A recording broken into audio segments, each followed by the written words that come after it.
Dito tayo sa bundok at mayroon daw implementation ng search warrant dito na isinagawang ating mga kapulisan.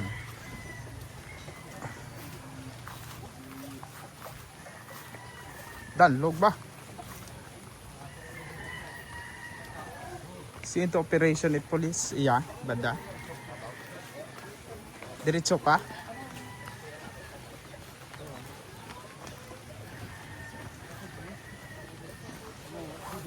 Vertical. Kuan, Danlog ba? Hi, good afternoon. Diretso kami. Iya kampe? Babaw pa? Iya pa mga pulis?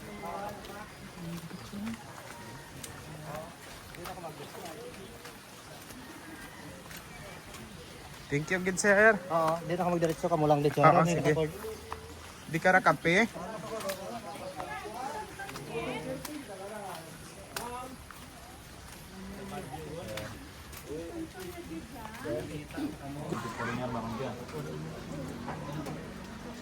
Medyo bagong buwa mapunta no. Sa lahat cellphone. Sa pagsunod kita kay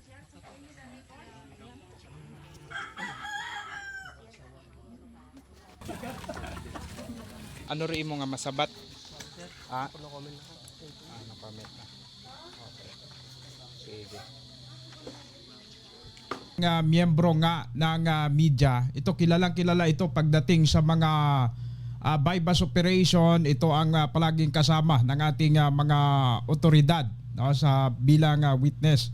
At palagi ninyo siyang napapakinggan sa Radyo Todo, ang 88.5 dito sa probinsya ng Aklan. Kasama natin si Katodong Kervy Revicencio. Katodong Kervy, magandang gabi po. yes, Kaprobing Archie, no, magandang gabi po at sa lahat ng tagapagpakinig ng PB News online.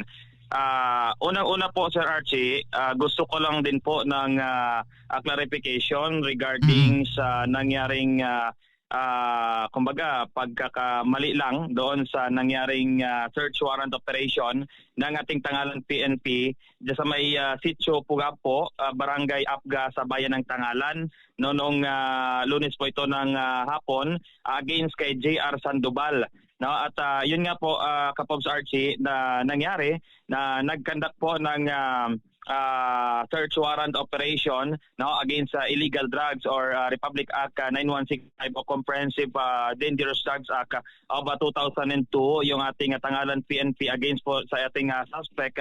At ito po Kapobring Archie ay binasa sa kanya yung nilalaman nitong search warrant na permado ni Judge Montalid Patnubay Jr., yung executive judge dito po sa Regional Trial Court.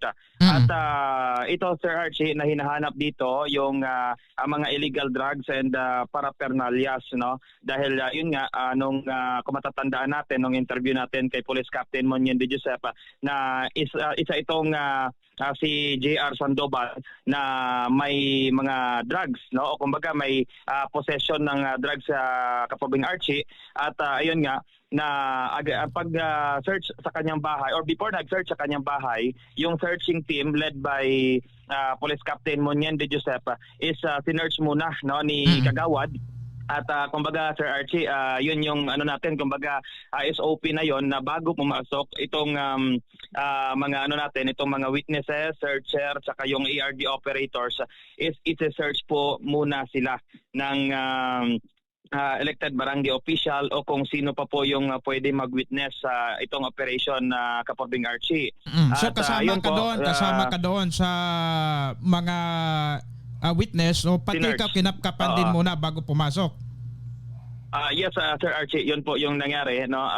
Yan po, recorded naman po yun, no, sa ating blotter ng Tangalan PNP. At the same time nung sinearch po kami Sir Archie, lahat po ng mga gamit namin cleaner muna. No, although yung laman lang po ng aking bag noon is a charger, isang wallet po natin na green with IDs and yun personal money ko rin Sir Archie, na at the same time yung isa ko pang cellphone. So dahil sa medyo hindi malakas yung signal doon, hindi tayo nakapag-live for coverage ng search warrant operation. That's why yung isa ko pong cellphone, yung ginagamit ko po yun na mag-live sana, kaso recorded na lang siya. No? Kumbaga ginamit ko na lang siya for record. At the same time, yung isa ko pong cellphone is ginamit pag flashlight kasi kung matatandaan po natin Kapobring Archie, wala pong signal, wala pong power that time. So cellphone po natin ginagamit sa pag-ilaw doon sa searcher kung may makita ba nga illegal drug. So sa isang kwarto, Sir Archie, na yun, dalawa kasing kwarto yun sa loob ng bahay. So sa isang kwarto, walang nakita doon. Kaso nung dito na kami sa may bandang kusina, bago pa man sinerch yung kwarto nila, yung live-in nitong subject or ditong suspect na ngayon na si JR Sandoval is bigla na lang na nagsigaw na, ano to, inulog mo to dito, ako yung pininpoint talaga, Sir Archie ba. Kumbaga ako yung pininpoint na ako daw naghulog noong wallet na may laman na 4 na sachet ng illegal drugs doon sa may kama nila. So, kung matatandaan mo, Sir Archie, doon kami sa loob habang nagsisearch po, makikita po talaga sa ARD na itong live-in ni JR Sandoval yung nagtuklap nitong foam kung saan sila nakahiga. Ang ARD na ito, para sa kaalaman ng mga sibilyan nating mga kababayan, anong ibig sabihin ng ARD? Ang ARD po, Kapobring Archie, is yung alternative recording device na ginagamit po ng ating mga kapulisan na kumbaga pag halimbawa wala silang live, so yun yung ginagamit nila to capture or to video yung lahat po ng galaw ng ating mga kapulisan. At the same time, makikita po doon yung galaw ng ating suspect. So yung naunang-una po kasi, Kapobring Archie, nag-request po itong si JR Sandoval na papasukin itong asawa niya tapos papuntahin doon sa may likod na area, no, para bantayan daw itong isang ARD operator o itong isang alternative recording device operator natin na PNP Intel natin na Kapobring Archie. At ayun nga, nung medyo napapansin din natin na itong live-in ni JR is parang aligaga na po siya, Kapobring Archie. Tapos nung ayun nga, na nagulat kaming lahat, nung sinesearch pa lang doon sa may kusina banda, bigla na lang sumigaw itong live-in niya na, "Oy, ano to? Bakit ganito ganyan? Ba't may nakita ditong kanino tong itim na wallet na naglalaman ng kung may nakita sana siya, Kapobring Archie, sana tinuro niya. Sana tinuro niya. Hindi yung kinuha niya doon sa ilalim. Tapos ako yung pininpoint niya na naglagay daw nitong itim na wallet na may lamang illegal drugs. So para po sa kalaman ng lahat at clarification po, kasama po ako ng pulis na pag-witness po doon sa operation. Hindi po ako pro-police, hindi rin po ako kumbaga wala po akong pinapanigan dito, Kapobring Archie. Sa gitna lang, sa gitna lang. Sa gitna lang. Although ni-request ako ng police mag-witness, pero kung ano po yung makita ko doon, yun po yung wi-witnessan ko kasi mahirap po na mag-witness tayo sa korte. Pagpipirma po tayo doon, tapos manunumpa po tayo sa korte, at the same time magsisinungaling ka, makakasuhan ka din doon, Kapobring Archie, di ba? Pag nagsinungaling ka doon sa korte, makakasuhan ka talaga. That's why yung lahat po ng nangyari doon is yung mga akusasyon po nila sa akin is walang katotohanan na, Kapobring Archie. Kasi yun pong lahat ng nangyari doon is wala po kaming kaugnayan. Yun po ay pag-witness lamang namin ni Kagawad doon sa area para din makatulong kami doon sa kanila kung halimbawa man na may dagdag yung pulis o wala.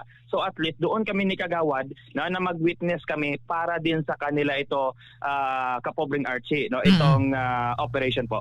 Protection ito ng suspect, protection din ng pulis, no? Kumbaga kayo, witness kayo, saksi kayo kung sakaling may mangyari mga uplan tanim-tanim na yan, di ba? Kaya nga nandoon yung mga witness. Tapos ang nangyari pa, sa halip ikaw yung witness, ikaw pa ang napagbintangan na ikaw raw ang nagtanim ng ebidensya. Paano ba yan, no? Tapos nakilala ka ba niya nila na ikaw ay media representative nung una pa? Yes Kapobring Archie, kilala po nila ako kasi upon the arrival po noon natin doon sa area, pinakilala na po agad ako ni Police Captain Monyen de Joseph at nagtanong pa sila kung anong station ako.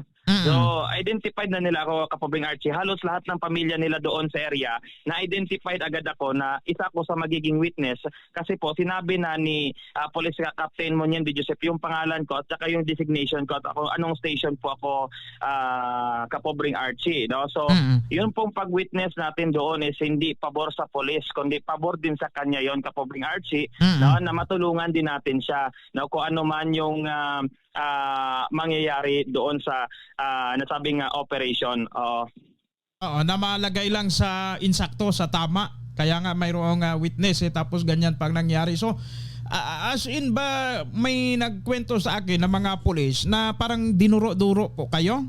Katodong Kirby ng nitong pamilya? Nitong lang sir, nitong live-in lang po sir ng suspect sir. Bali dinuro-duro niya ako ng ilang beses lang na sabi niya, ikaw yung naglagay, ikaw yung nandito kanina, ikaw yung patayo-tayo dito kanina, ikaw yung naglagay niya. Paano ko doon Sir Archie, yung sinasabi niya na ako naglagay, paano ko mahihulog doon sa ilalim yun ng foam kasi yung isa kong cellphone, yung isa kong kamay nakahawak sa cellphone, tapos yung isa kong kamay pa sa kaliwa nakahawak din sa cellphone para mag-flashlight. So paano nila yung sinasabi na hinulog ko daw doon itong wallet na naglalaman ng illegal drugs? At the same time, Sir Archie, doon sa ilalim ng kama, parang kung nahinulog ko yon, halimbawa man nahinulog ko, dapat dito yung sa taas ng kama.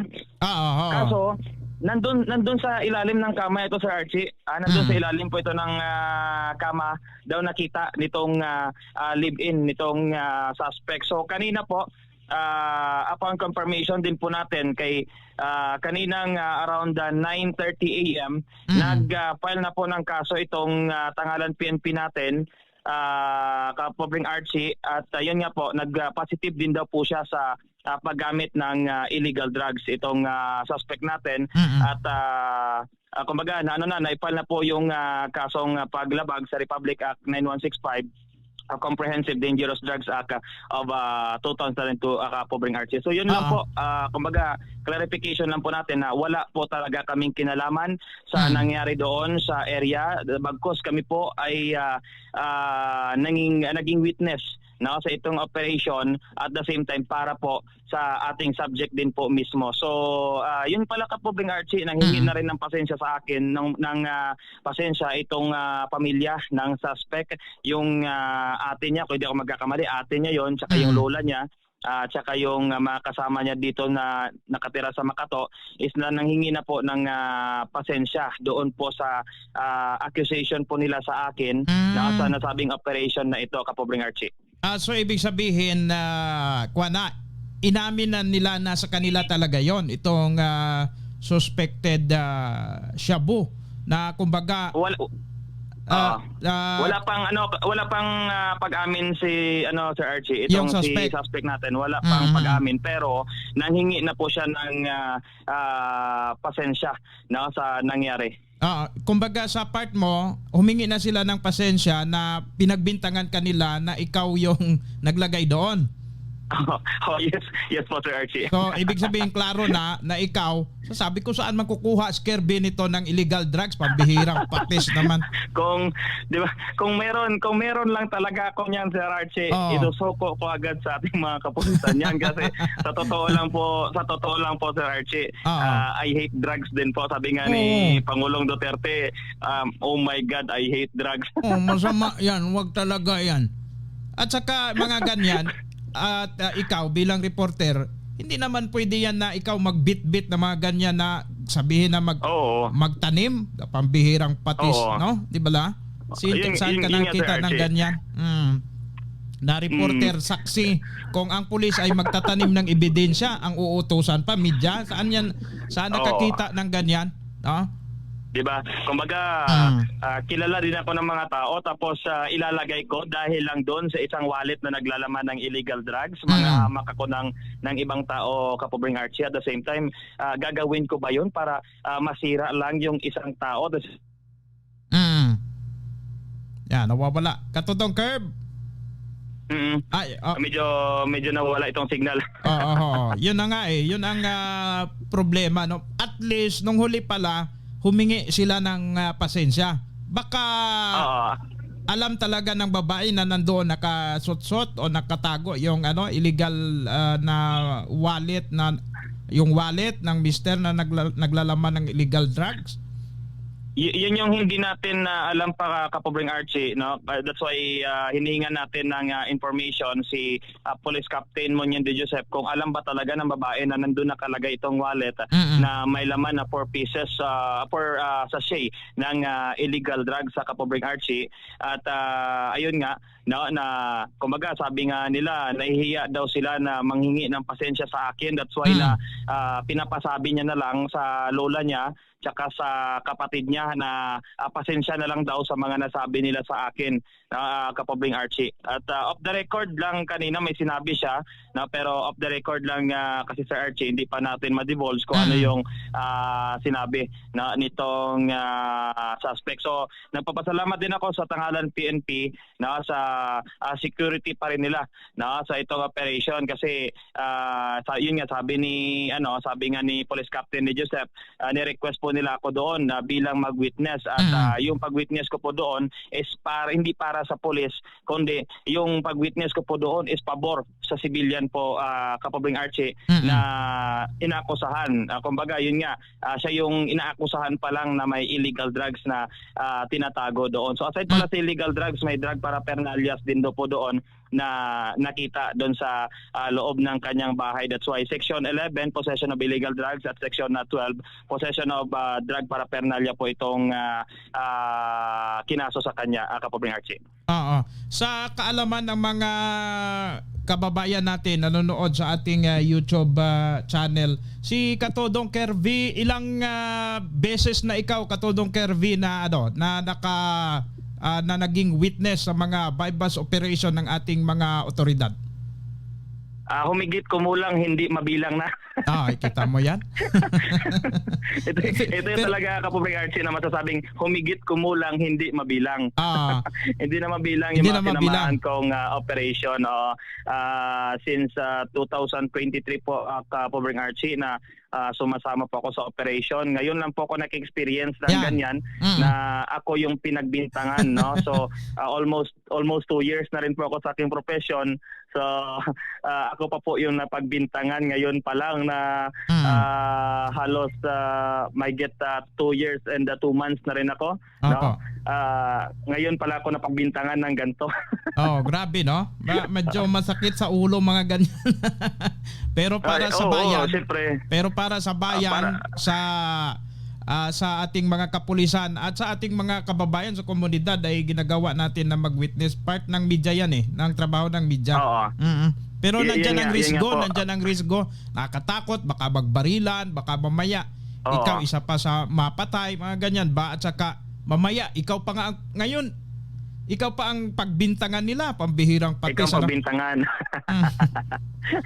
That's why, Kapobring Archie, iba yung pag-iingat lang din po, no, sa ating mga kasamahan sa media, lalo na po itong mga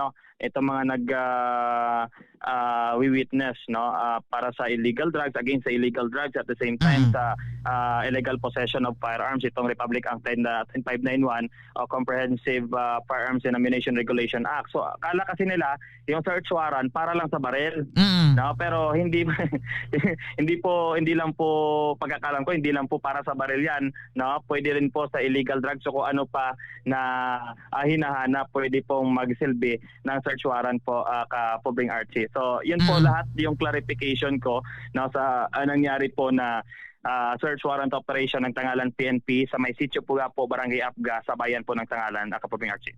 Katodong Kervy, para lang sa sa mga information ng ating mga kababayan, pag mga ganyang mga operation like sa mga illegal drugs, after ng mga operation na yan, di ba, mga witness, kayo mismo, tayo sa media, kung ikaw ang official witness, pinapatawag ka sa korte. Anong mga experience mo doon?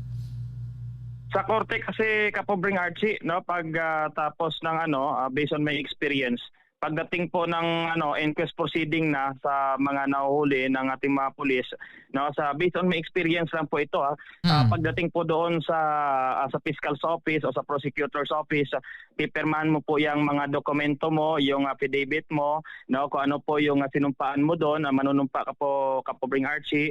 At the same time, kahit na hindi ka pa nakapanumpa, uusigin ka muna initially ng taga-piskal o ng piskalya.